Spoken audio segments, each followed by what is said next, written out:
अस्सलाम वालेकुम जी। Sorry, internet का प्रॉब्लम थोड़ा चल रहा है आज, बल्कि अभी स्टार्ट हुआ है, तो इसलिए थोड़ा सा लेट हो गया। स्टार्ट करते हैं। हमने कल स्टार्ट किया था स्टैटिस्टिक्स और उसका first chapter number 1, that is representation of data.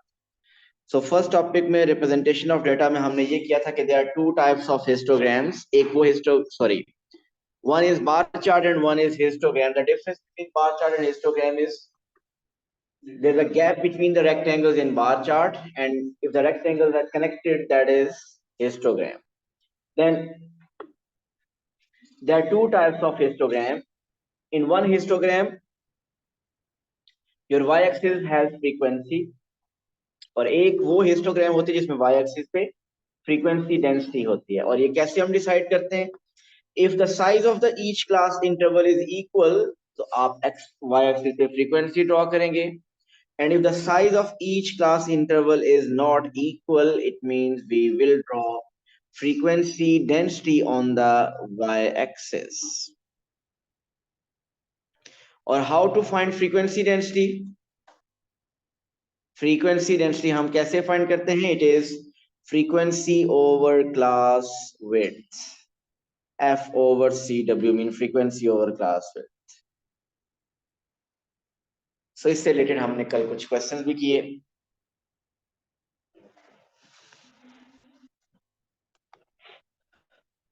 Okay, अब इसी हिस्टोग्राम को थोड़ा सा आगे एक्सटेंड करते हैं। एक और क्वेश्चन है। द क्वेश्चन इज मीन अभी तक जो हिस्टोग्राम हमने जितने भी किए उसमें सब देखा जाए तो ओ लेवल वाले हिस्टोग्राम के कुछ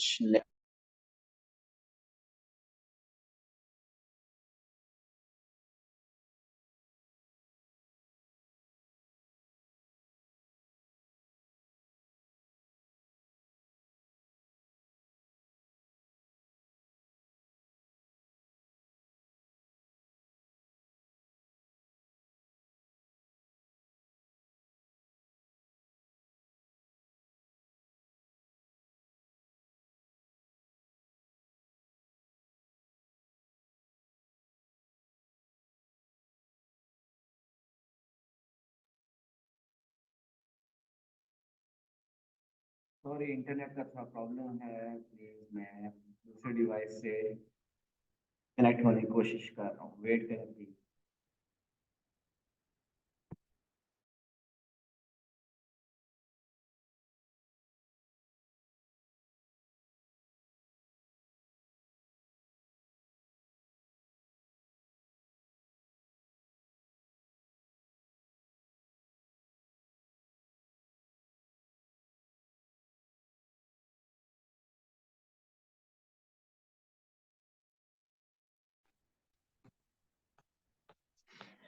ओके, हम हिस्टोग्राम का एक और क्वेश्चन अटेम्प्ट करते हैं और देखते हैं कि क्या उसमें डिफरेंस है। मीन अभी तक हमने ओ लेवल वाले हिस्टोग्राम ही सिर्फ की। So note down this question now.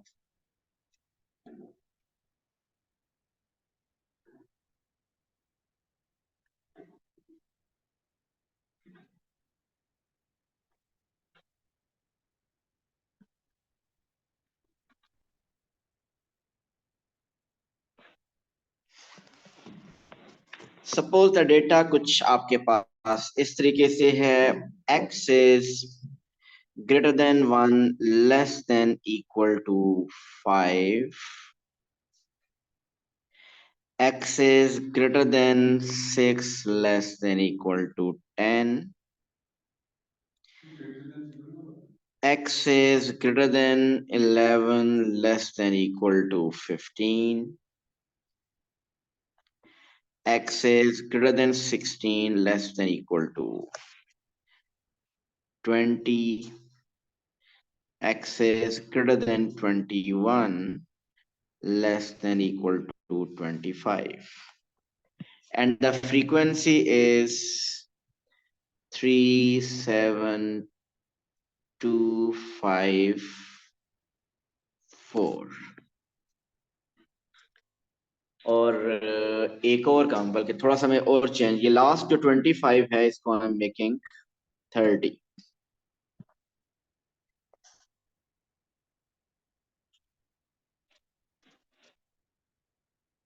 जी, क्या डिफरेंस है इस क्वेश्चन में और जो कल हमने क्वेश्चंस किए थे उसमें?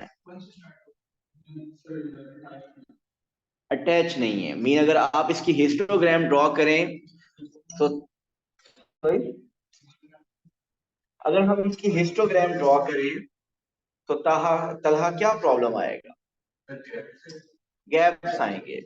मीन अगर आप देखिए तो फर्स्ट इंटरवल 5 पे एंड हो रहा है और नेक्स्ट इंटरवल 6 से स्टार्ट हो रहा है, सो इसमें तो गैप्स आएंगे। लेकिन आपके क्वेश्चन की स्टेटमेंट क्या है? Draw histogram.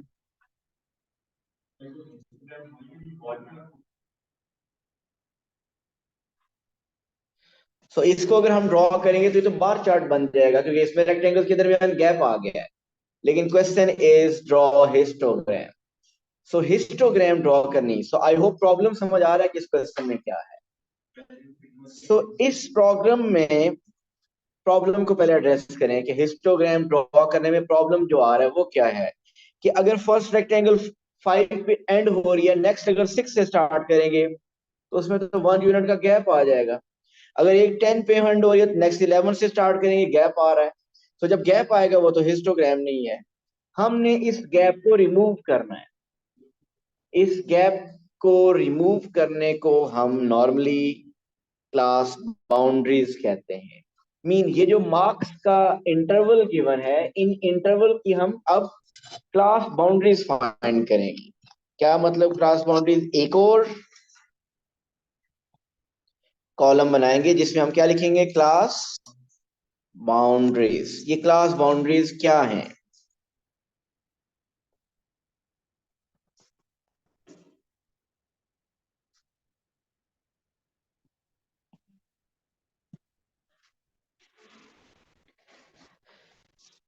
आप देखते हैं कि गैप कितना आ रहा है? कितना गैप आ रहा है रेक्टेंगल्स में? 1 यूनिट का। So what are the class boundaries? Class boundaries, अब 1 का गैप आ रहा है, 1 डिवाइड बाई 2 इज 0.5।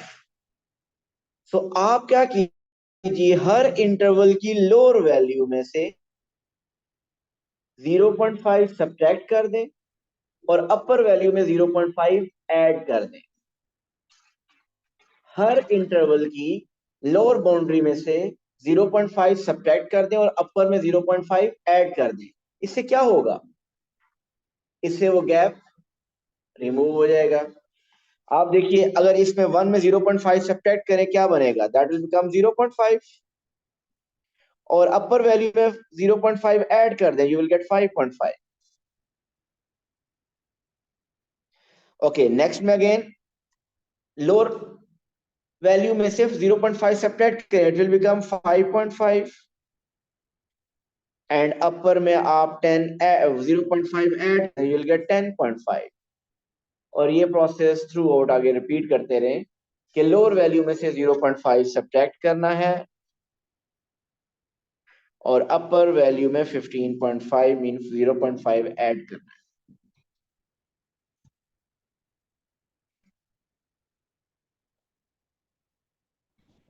इसका क्या फायदा हुआ? गैप खत्म हो गया।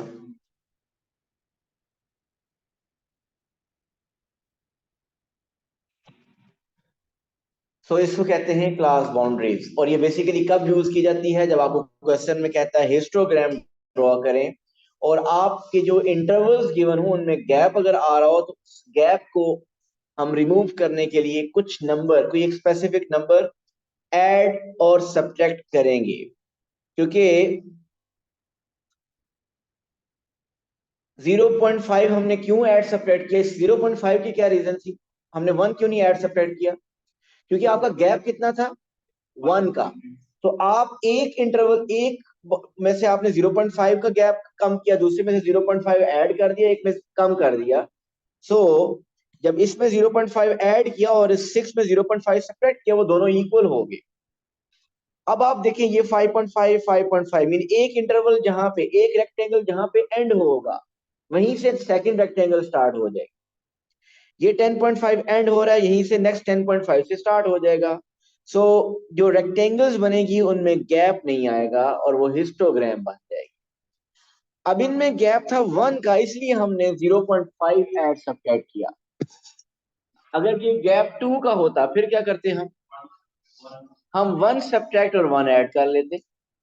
अगर ये गैप 5 का होता तो 2.5 ऐड सब्ट्रैक्ट करते हैं। ये गैप 10 का होता 5 ऐड और 5 सब्ट्रैक्ट कर लेते। लेकिन नॉर्मली आपके पेपर में जो क्वेश्चंस आते हैं उसमें 1 का गैप होता है। सो 1 के गैप को रिमूव करने के लिए आप सिंपली 0.5 ऐड और 0.5 सब्ट्रैक्ट कर लेंगे। सो एक प्रॉब्लम तो खत्म हो गया। हम अब इस चीज की हिस्टोग्राम बना सकते हैं। आप बताइए वाई एक्सिस पे फ्रीक्वेंसी ड्रॉ करना है या फ्रीक्वेंसी डेंसिटी?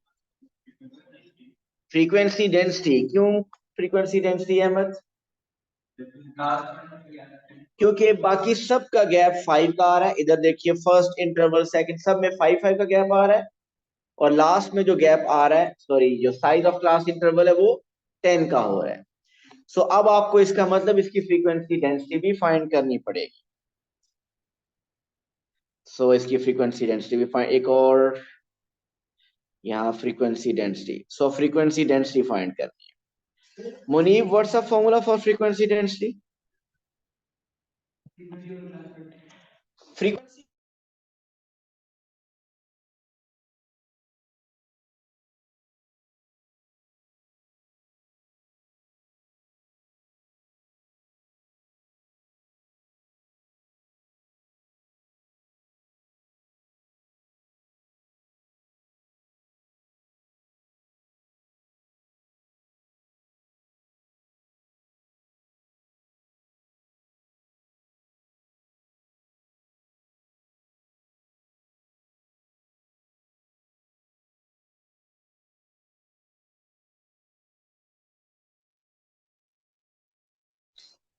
सॉरी इंटरनेट बहुत प्रॉब्लम कर रहा है आज। जी, अब हमने फ्रीक्वेंसी डेंसिटी फाइंड करनी है और फ्रीक्वेंसी डेंसिटी फाइंड करनी है कैसे? Frequency over class width. अब क्लास विड्थ कहां से लेंगे? क्लास बाउंड्रीज में से या जो फर्स्ट इंटरवल गिवन था उसमें से? क्लास बाउंड्रीज इसलिए फाइंड किया। सो क्लास बाउंड्रीज में से आपने क्लास विड्थ लेनी है। सो फाइंड कीजिए, बताइए क्या आ रही है? 3 डिवाइडेड बाय 5। अच्छा, क्लास विड्थ कैसे फाइंड करनी है? 5.5 minus 0.5 which is 5। So frequency होगी, सॉरी फ्रीक्वेंसी डेंसिटी होगी frequency over class width which is 0.6। सो सब इंटरवल के अगेंस्ट फ्रीक्वेंसी डेंसिटी फाइंड कर लीजिए। एक 0.6, 1.4, 0.4, 1।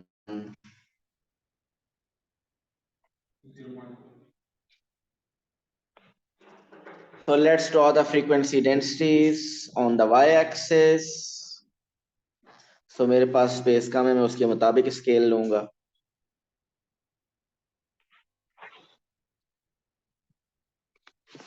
y-axis पे फ्रीक्वेंसी डेंसिटी, x-axis पे आप क्लास बाउंड्रीज लेवल कर दें या मार्क्स लेवल कर दें? देखें हैं क्लास बाउंड्रीज के अंदर हैं तो वो मार्क्स ही ना। तो अब यहाँ पे भी एक और प्रॉब्लम आएगा। मार्क्स तो लेबल कर दिया।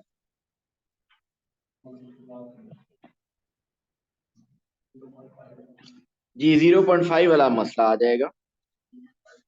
अच्छा, वाई एक्सिस पे पहले स्केल बताइए क्या होना चाहिए? 0.2 का स्केल रख लें।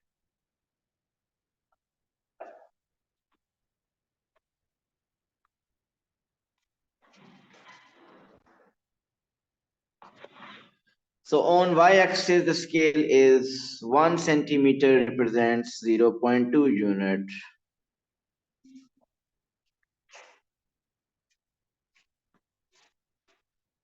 ठीक हो गया।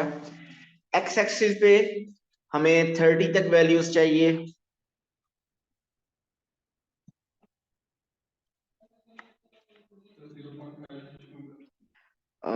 इसकी बात करते हैं। 5 का स्केल अगर रख लें,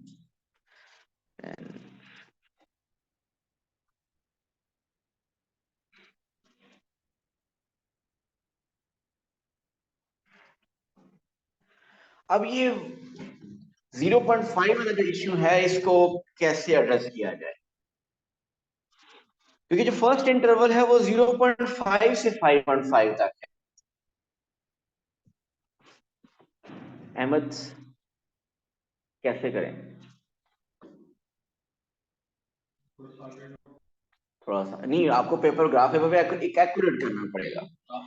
जी, जो आप ग्राफ पेपर पे ड्रॉ करेंगे, आप वो कैसे करेंगे? आपके ग्राफ पेपर पे डेफिनेटली 0 से 5 के दरमियान की के मिडिल में भी फर्दर डिवीजन होगी। अगर तो उसके मिडिल में 10 डिवीजन हुई, तो फिर ईच डिवीजन इज ऑफ 0.5। फिलहाल आप ऐसा करें, प्रैक्टिस के लिए आप खुद परचेज करें, ठीक है? और कैम्ब्रिज में अगर ग्राफ पेपर हमें ग्राफ ड्रॉ करना हुआ, ग्राफ ड्रॉ करना आता हुआ, तो वो प्रोवाइड करें,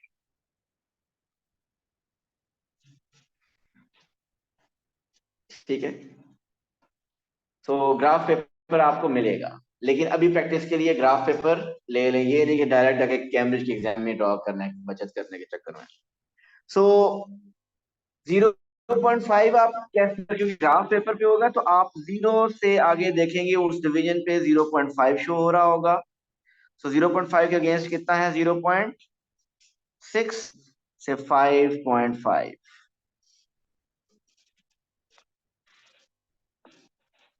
में ये ग्राफ पेपर पे एक्यूरेट बन सकता है। और फिर 5.5 से ऑनवर्ड 10.5 तक 1.4,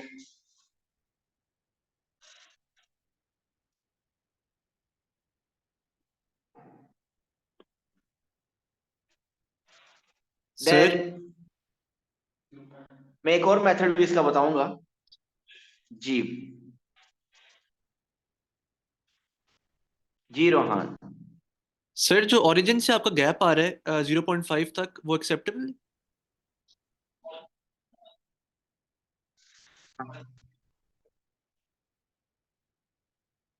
यस, वो आना चाहिए ना, क्योंकि स्टार्ट ही आपका 0.5 से ही होना चाहिए ये इंटरवल।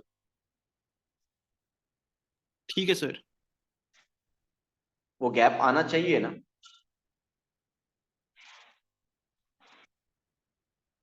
सो आपका 10.5 से 15.5 इज 0.4, 15.5 से 20 तक 1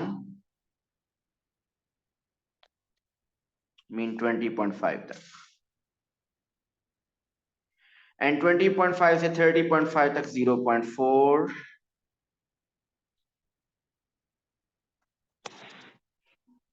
तो क्योंकि ग्राफ पेपर पे आप ड्रॉ कर रहे होंगे, तो 0 और 5 के फर्दर अंदर मिडिल में कुछ डिवीजन होगी, उसके मुताबिक आप 0.5 एलोकेट लोकेट कर लेंगे और ड्रॉ करेंगे। This is one way. ये जब भी आपको 0.5 के प्रॉब्लम इस तरह आएंगे, इसका एक और मेथड भी है, आप जरा वो सुनिएगा।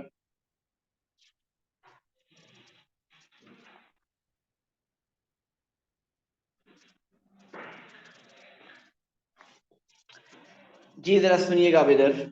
ये हो गया। अक्सर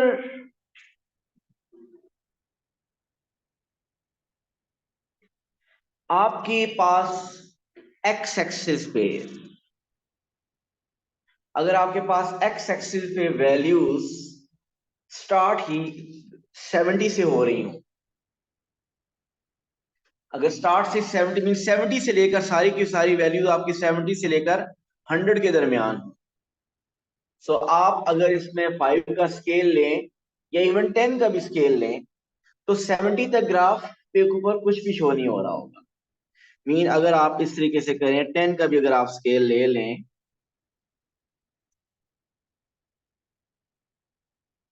सो 0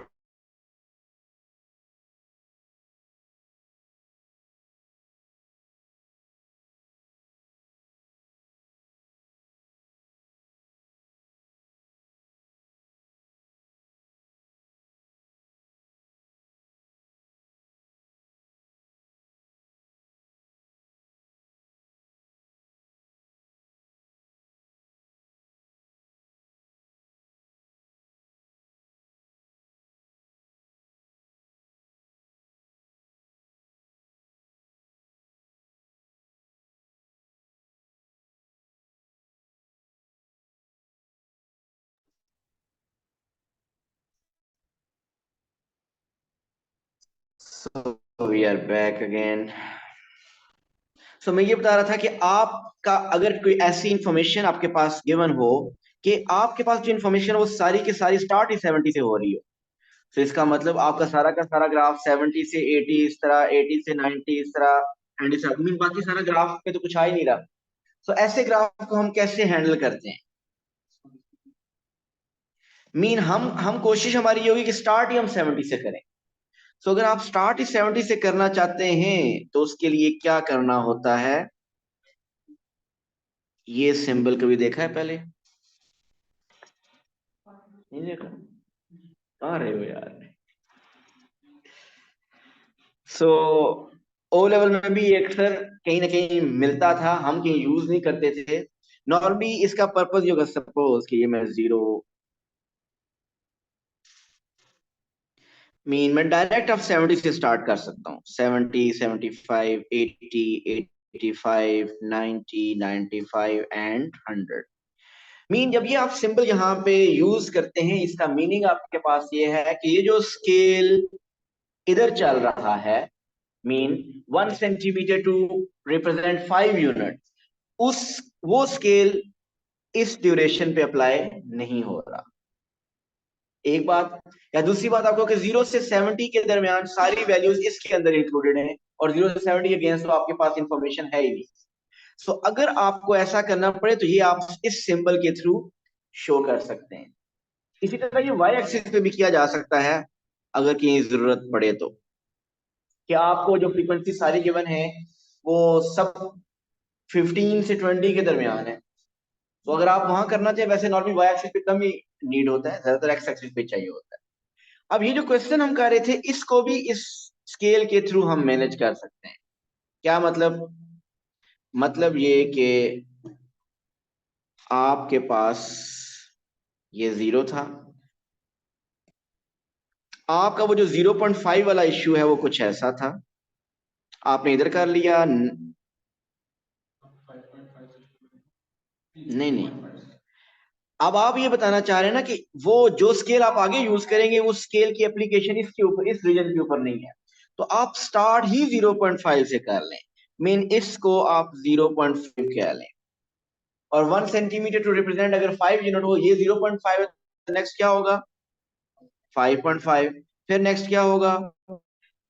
10.5, 15.5, 20.5, 25.5 एंड 30.5। और आपने वाई एक्सिस पे जो फ्रीक्वेंसी डेंसिटी की हुई थी, अब उसके मुताबिक प्लॉट कर दें। मीन वाई एक्सिस पे आपने 0.2 का स्केल शायद लिया था।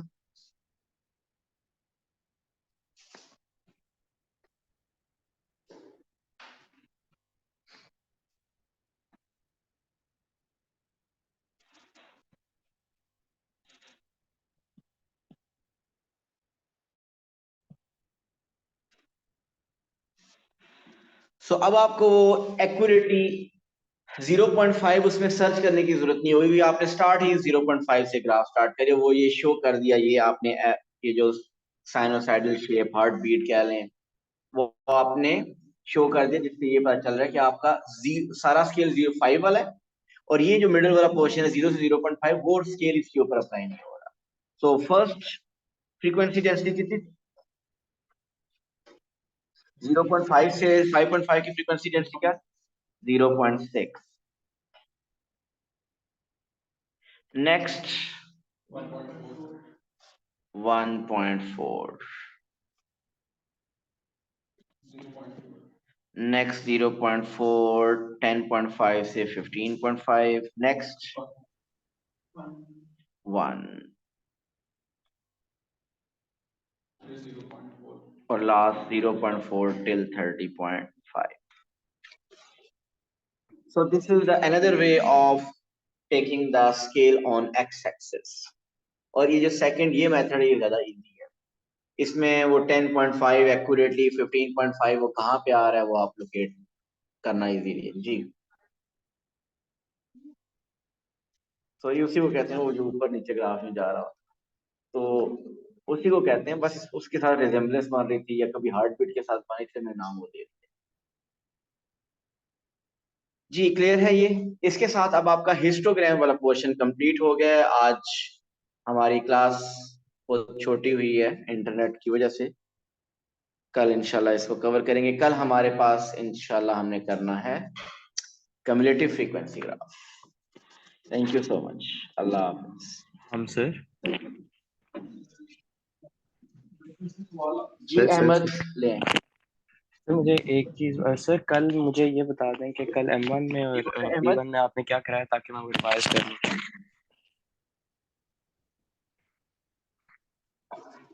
मैं भी आपको भेज देता हूँ लेक्चर। ओके ठीक है sir, thank you, Allah Hafiz.